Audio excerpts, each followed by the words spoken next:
Hello and welcome to the GPP Chin Music Podcast. I'm Big Italy 42. He is Josh Shepardson at BChad50.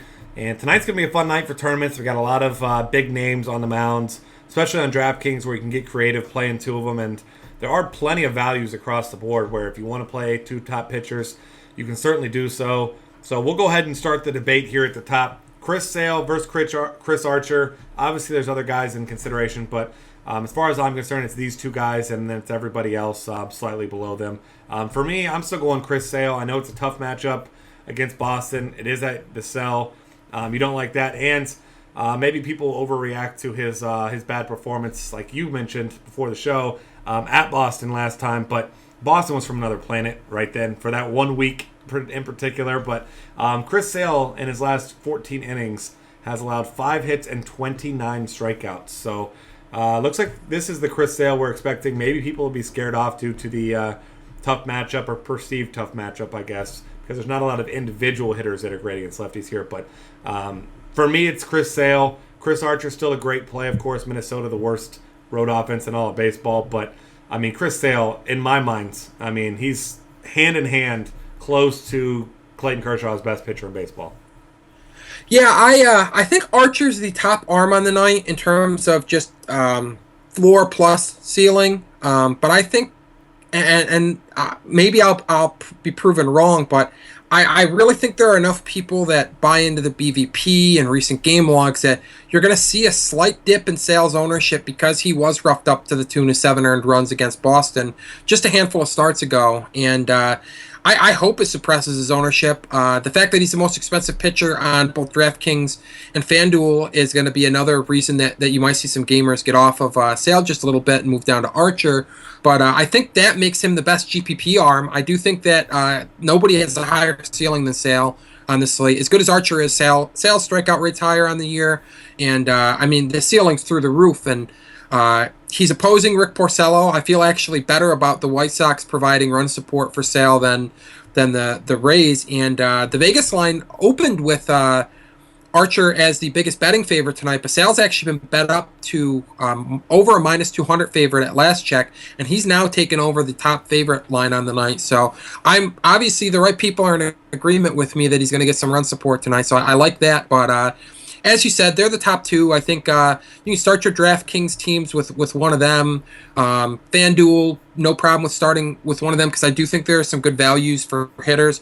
But I also think there are some value arms like we talked about before the show and like you hinted at the beginning of the show. Justin Verlander is priced reasonably, and he's seems to be locking in as in this current form of himself. He's no longer the monster flamethrower, the two-time AL Cy Young Award winner. He's a little bit different pitcher, but he's making the most of what he's got of late. And over the last month, he's been really dialed in. Like him against a Angels team that over the last month has been the exact opposite of dialed in. They've been rather putrid, ranking near the bottom of the league in WRC Plus and WOBA. Also like Gio Gonzalez, namely on DraftKings, where he's only 7,500. Don't love the price point of 93 on FanDuel. No. But 75 gives you some serious wiggle room, especially if you pair him with another one of these cheap arms. But it also gives you the opportunity to get some big bats and pair him with one of the aces at the top. And even with him on the hill instead of Scherzer, the Nationals do remain a big batting favorite against the hapless Padres tonight. And then I love Patrick Corbin on both sides. Just 6,800 on FanDuel, 7,500 on DraftKings. This is another case where I hope that he's a little lower owned than he should be because he's coming off of a two-inning pitched, 4-earned disaster where he got lifted early. But no red flags in the pitch FX data that I see.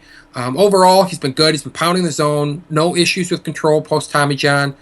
Getting a healthy swinging strike rate. Posting a career-high strikeout rate right now. Posting a career-high ground ball rate as well. So, and the Cardinals significantly better against right-handed pitching than left-handed pitching. So, again, that plays right into the handedness of Corbin tonight. Yeah, and I like that a lot. And then going back to Verlander for just a second, I was looking at the numbers over the past 30 days, and he has a lower home run per 9 than Chris Archer and Chris Sale. What you don't like is a fly ball rate of over 51%, which isn't good. But he's only walking 4.5% of batters, which is also better than both those guys, and 12.3% swinging strike rate and a 19.8% hard hit rate. I mean, those are elite numbers. So, like you said, he's not throwing as hard as he used to, but I mean, he's still fooling tons of hitters, and you navigate those two big bats in the middle of that lineup, and he should have some smooth sailing. So I'm with you there. I think he's my favorite non-elite, or I guess you could say ex-elite arm for tonight. But I'm with you on all those other guys. And then one other guy that kind of I think is interesting, and certainly don't have a whole lot of faith in him, but he has pitched well over his last two starts, and that's Tyler Duffy. He's really cheap on both sites, $5,900 on FanDuel. DraftKings, I believe he's $4,600. That's correct. Yep. Yeah, so really, really cheap. And you look at another one of these guys, you look at the last 30 days for him. Obviously, he's only made those two starts, but 23.9% strikeout rate, 51.2% ground ball rate. Has walked 10.5% of batters, which you don't like, but 10% swing strike rate and 20.5% hard hit rate. A lot of good numbers there. Obviously, very small sample size, but for that kind of price, that's a chance I don't mind taking in some GPPs to get some big bats in here tonight. I agree, and I want to go one more name from the other end of the spectrum, and we both agree that Sale and Archer are your top two arms, and I think that's going to be the consensus tonight, which immediately makes an ace like Johnny Cueto fairly interesting. He is a big batting favorite against the Orioles. Orioles do strike out quite a bit, and he's coming off of a bad start, so the fact that we're in consensus, and I'd say the industry's pretty much in consensus, it's going to drive down Cueto's ownership, and Cueto's capable of special starts, so he goes out there and twirls one of those. He checks in at $2,400 cheaper than Archer on DraftKings, and $26 cheaper than Sale, so you get some significant savings as well. I do think that's probably going to drive his ownership up just a touch on DraftKings compared to on FanDuel.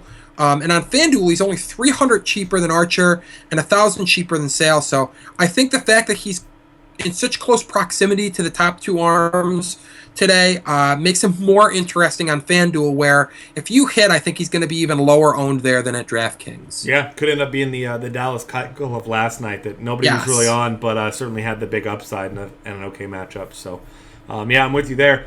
Moving over to catcher, John Jaso is probably going to be your most popular play once again, you would imagine. Not to say that he isn't a viable GPP option for that reason, but just keep in mind he should have really high ownership levels today. One guy that's really cheap but has really been struggling, also so happens to be the best hitting catcher in all of baseball, Buster Posey, $3,100 on FanDuel, $37 on DraftKings. And I mean, this is a guy who, as we know, league MVP, one of the best hitters in all of baseball, really at any position.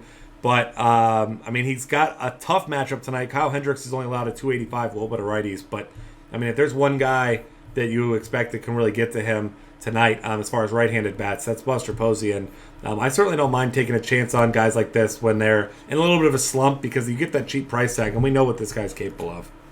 Definitely. He hits in the heart of his lineup, too. That's always a plus for any of the catchers. So, do like the Posey call. Do like the discount that you're getting on him right now. On DraftKings, not eligible at catcher on FanDuel. I like his opponent, Kyle Schwarber, quite a bit against Jake Peavy. In GPPs, his all-or-nothing approach, the strikeouts are okay because he gets the walks and he gets the home runs. I like that quite a bit. I'm with you on Jaso. Even though he is going to be super popular, the salary relief he gives you on FanDuel is super clutch and almost as valuable as what he might be able to do with his bat himself. But also like Miguel Montero on DraftKings, just $3,100 against PV, and he's hit fairly well of late, and we know that he does his best work against right-handed pitching. So got a nice little stretch of 3 straight games with a dinger. I don't necessarily think he's going to make it 4 games in a row, but you like to see the current form with his track record of success against righties. And beyond that, not a ton of names that I like. Russell Martin seems fairly priced or fairly cheaply priced at FanDuel at just $2,500. Always kind of nice to get a part of that Blue Jays offense. Doesn't matter who it is, and he hits up near all those on base percentage stalwarts like Bautista and Edwin Encarnacion. It's really hard to argue with getting a guy that should have some ducks on the pond, basically game to game. Yeah, and then one guy who has 3 homers in his last 2 games, but I'm not a huge fan of tonight. Cody Anderson's only allowed at 265, a little bit of righties. Jonathan Lucroy, obviously in Cleveland, did hit 2 homers last night, so obviously he's seeing the ball well, but I feel like he's going to have much higher ownership than he rightfully should tonight at that price, and it is a fairly tough matchup, so I'm not saying you need to avoid him, but that's a guy that I probably will not be playing very much tonight, though. Yeah, and one last name I'll throw out there. The track record of success against lefties isn't super lengthy, but since 2013, Francisco Cervelli has 153 plate appearances against Southpaws. He's tallied a 173 ISO, 372 WOBA, and 139 WRC plus. And I was surprised to see him hit in a nicer lineup spot than usual last night. I believe he hit fifth or sixth last night, and you certainly take that from him. Again, good product of a good situation. He gets to hit behind some lefty mashers like Andrew McCutcheon and Aramis Ramirez. So I do like that lineup spot as long as he doesn't get a day off, which, as the note on FanDuel suggests, he's probably in need of one at this point. But it really is hard to give him a night off against a lefty when he's been crushing lefties. Yeah, definitely. And then I guess we can transition into first base here because this guy's catcher eligible on FanDuel, first base on DraftKings. And that's Victor Martinez, way too cheap on both sides. Against a fly ball lefty, he does his best work against lefties, and it hasn't even been particularly close this year. So take yourself a discount there. Despite the big ballpark at Comerica, I mean, a fly ball pitcher against a guy with power, that's a place you want to be. And then his teammate, Miguel Cabrera, another guy with dual eligibility on DraftKings, first base, third base. I mean, arguably the top hitter overall on the slate, arguably the top hitter in all of baseball. And, I mean, you look at what he's done since he came back.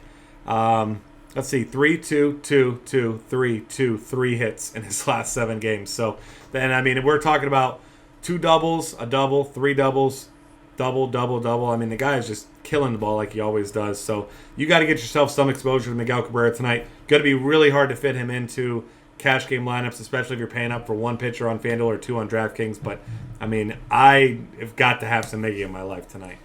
Yeah, I believe I actually saw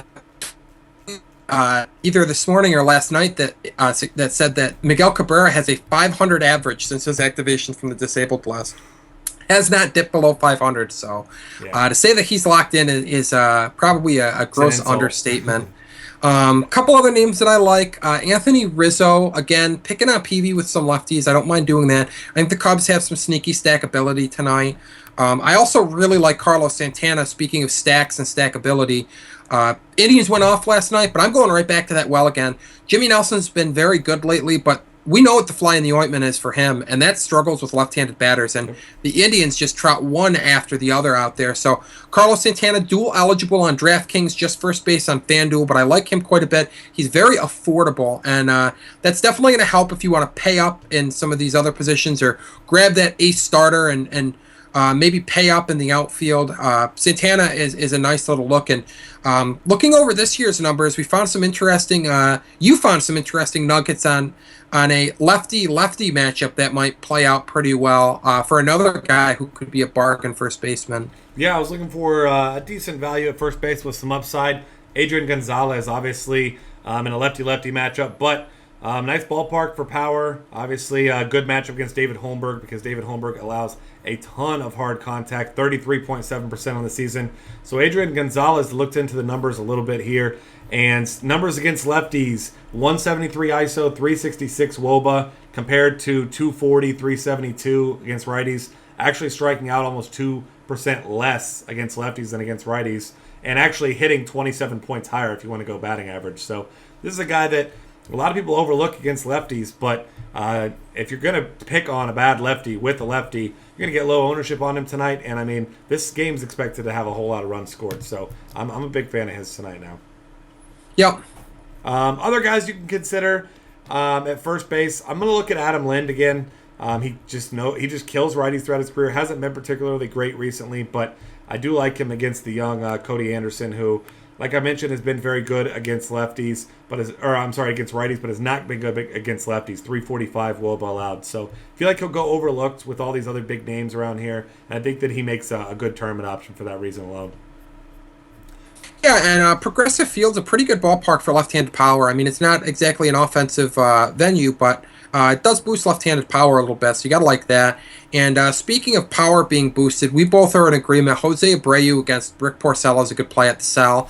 Porcello just having an awful year in general, but that even extends to facing right-handed batters, which he usually doesn't have a problem with. But this year, getting tattooed by righties as well. So I do like Jose Abreu, who's been really in good form since the start of the second half. Yeah, absolutely with you there. And then second base, your popular play is going to be Jason Kipnis, as it should have been last night, and as it was last night, as it should be once again.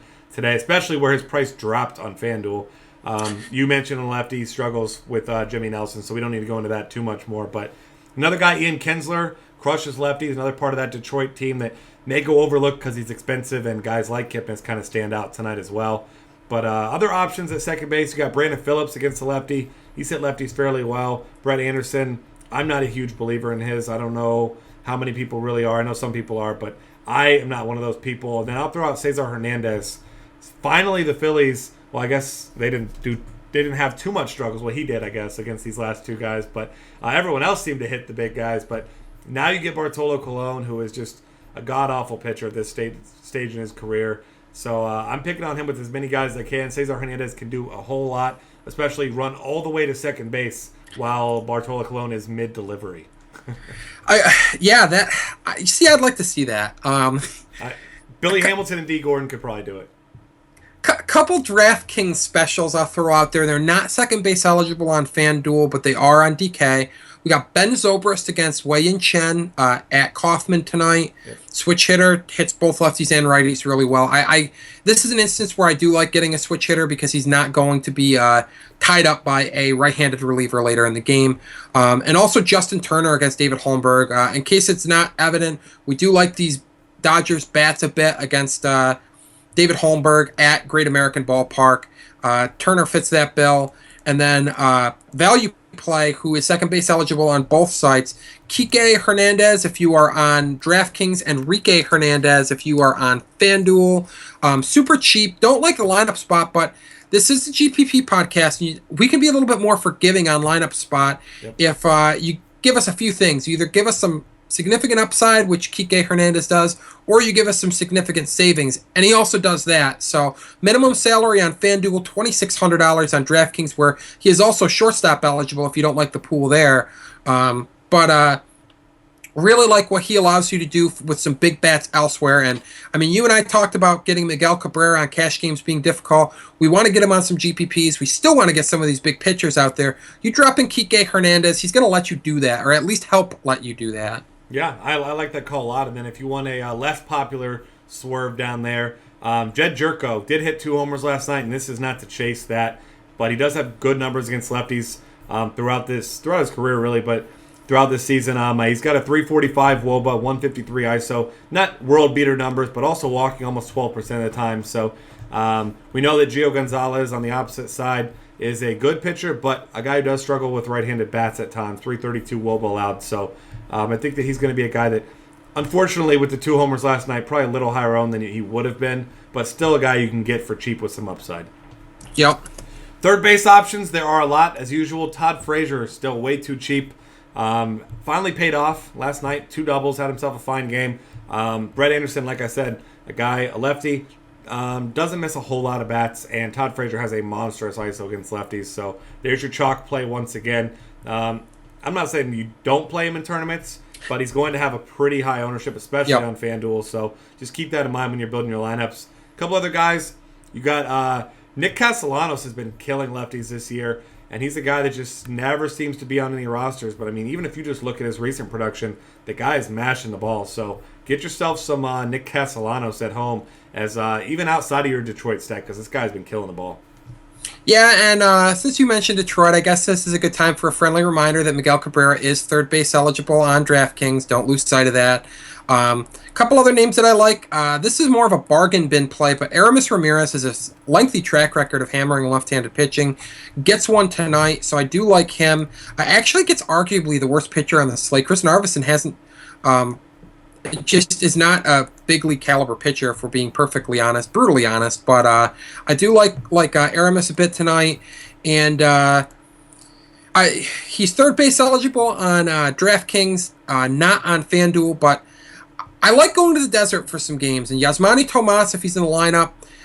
Lackey, not exactly super giving to right-handed pitchers, but $3,400, another guy who could be low owned and worth a look. And then another, again, dual-eligible guy that I brought up at second base on DraftKings, but is third base eligible on FanDuel. That's Justin Turner. Yep. Got to get back to those Dodgers righties. Yeah, and I'll throw out one more guy who's nice and cheap on both sides. Andres Blanco. He's got a cheap price on both sides. He's been hitting the ball really well. Gets Bartolo Colon, switch hitter from the left side. Seems like all these Philly hitters are all switch hitters now. All these speed guys at least. But he's got a little bit of power there as well. So I think he's going to be a nice low-owned option there as well. And I can't believe you were going to let me get away with not mentioning him. I didn't. I did nearly forget, but I'm going to go back to the Lonnie Chisenhall well again tonight. To go $2,900 on FanDuel, $3,000 on DraftKings. Love the Indian stack, and really like getting these left-handed bats. And Chisenhall hit fifth the other night. I expect him to hit there again tonight. And that price point, $3,000 on DraftKings, is just so nice. Yeah, absolutely. And I'm going to throw out Chris Bryant there as well. Jake Peavy, not the pitcher that he once was, and Bryant really locked in right now, so like him a lot. Shortstop options, there's quite a few tonight, which is rare. As he has been the last couple of days, Johnny Peralta again against the lefty. Probably going to be your chalk play, especially on FanDuel where he's only $2,400. Of course, Troy Tulowitzki, we don't need to tell you about him. And I know there's one more guy we both like, but I'll save him for you. I'm going to go with Jimmy Rollins at $2,500 FanDuel price. I believe he's 33 on DraftKings. Homered again last night. He's got in a great spot for power, and he's actually really been producing well. And this is a line that's expected to do a lot of damage. You can get him for really cheap, and I think he's a nice swerve off of the chalky Johnny Peralta tonight. Yeah, I really like that Rollins call, and and as you said, we're both in agreement on this guy. I'm glad that you didn't take the homer route and go with him. You let me take that. Eugenio Suarez gets a lefty again tonight. $4,000 on DraftKings and checks in at $3,100 on FanDuel. Again, decent option that's not named Johnny Peralta. Good swerve off of the guy that should be super popular, the chalk at the position.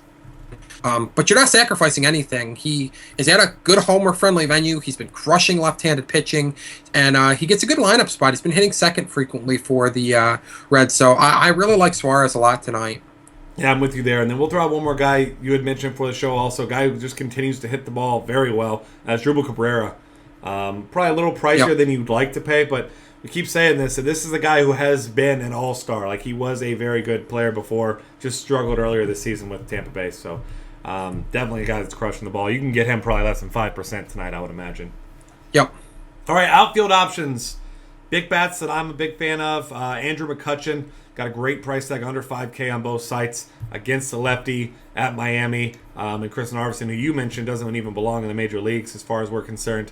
Jose Bautista gets Colby Lewis at Texas. Of course, you've got to like that. Mike Trout gets a tough matchup against Justin Verlander. Feels like it's been a long time since we've said that. But he's certainly still in play because last time I checked, his name still is Mike Trout, and he's still one of the best hitters in all of baseball. So right below him, though, Michael Brantley going to be a really popular play after his monster breakout last night. Yeah, and again, rightfully so. I mean, gotta love the lefties against Jimmy Nelson tonight. $100 more than him. I like, at least on FanDuel, I like Andrew McCutchen's teammate, Starling Marte, at $4,000. I believe he's $5,100 on... he is $5,100 on DraftKings. Kyle Schwarber, I think, makes for an interesting play, a sneaky play on FanDuel, where he is only outfield eligible. He is $4,000. You got a lot of options around him. I almost feel like there's going to be that dismissive nature from gamers where it's like, oh, he's not catcher eligible. I'm done with Kyle Schwarber. And you get that kind of power at a lower than it should be ownership. And you should be happy to pay that $4,000 for him because he's well worth it. I love Lorenzo Cain against flyball pitcher Wei-Yin Chen tonight. Decent price point on both sides. Speaking of guys facing flyball pitchers, JD Martinez and all that thunder against Hector Santiago. Love that. Love him in the outfield. Really like David Peralta a lot too. $3,600 on FanDuel is a fair price. $3,300 on DraftKings is an absolute steal and a half. Lackey, not a bad pitcher by any means, but we're talking about Chase Field. We're talking about a guy who hits behind on-base machine Paul Goldschmidt, so you got to love that. And as you and I talked about, the middle area is not exactly flush with talent tonight, but the bargain bin is overwhelmingly full. We've got a couple lefty mashers and Johnny Gomes and Scott Van Slyke. We've got Rajai Davis, who I would call him a lefty masher, but he is a lefty hitting specialist and a true table setter for that Tigers lineup that should score some runs against Santiago tonight. And Gotta love the stolen base upside, and he does have a little bit of punch in his stick. He can take a lefty deep every now and again. You and I were reminiscing about the homers that we've owned him for this year, which maybe all of them. But those are some of the bargain plays that I like. And then there's one name from the Dodgers that you and I both like, but you were the first one to mention him before the show, so I'll give him to you. I'll go Yasiel Puig here. He's really cheap on both sites. 27 and 36 FanDuel DraftKings. I mean, he's in a great spot here. Gotta like him. And then you can't overlook these Mets outfielders. Probably won't be quite as popular after, I guess you could call it I don't know, not a down day as necessarily for at least for Cespedes, but Cespedes, Granderson, both those guys in play. Gregory Polanco in a lefty-lefty matchup, going to be really low owned, we would imagine, but that he's in a great spot as well. Yep. All right, and that is going to wrap things up for us. Find us on Twitter at DF Cafe. Subscribe to our YouTube channel. Check out all of our great content at dailyfantasycafe.com.